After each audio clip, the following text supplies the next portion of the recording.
অন্নপূর্ণা যোজনায় এখনো পর্যন্ত যাদের আন্ডার ইনকোয়ারি দেখাচ্ছে তাদের কিন্তু অফিস থেকে কল করে ডেকে নিয়ে তাদেরকে ভেরিফিকেশন করছে।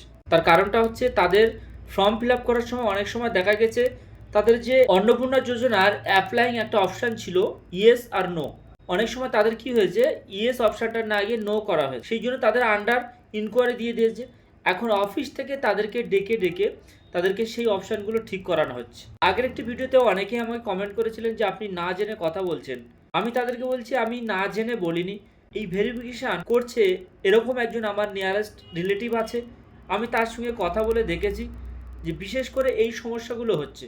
অন্নপূর্ণা যোজনায় অ্যাপ্লাইয়ের সময় ইয়েস আর নো অপশানটা যদি আপনার নো হয়ে যায় তাহলে কিন্তু আন্ডার ইনকোয়ারি দেবেই, সেখান থেকে আপনার ওরা অফিসে ডেকে নিয়ে আপনাকে আবার ওটা ঠিক করে দিচ্ছে। তাই চিন্তার কোনো কারণেই এখনো পর্যন্ত যাদের সাবমিট দেখাচ্ছে তাদেরও ঠিক করে দেওয়া হবে, তবে সময় লাগবে।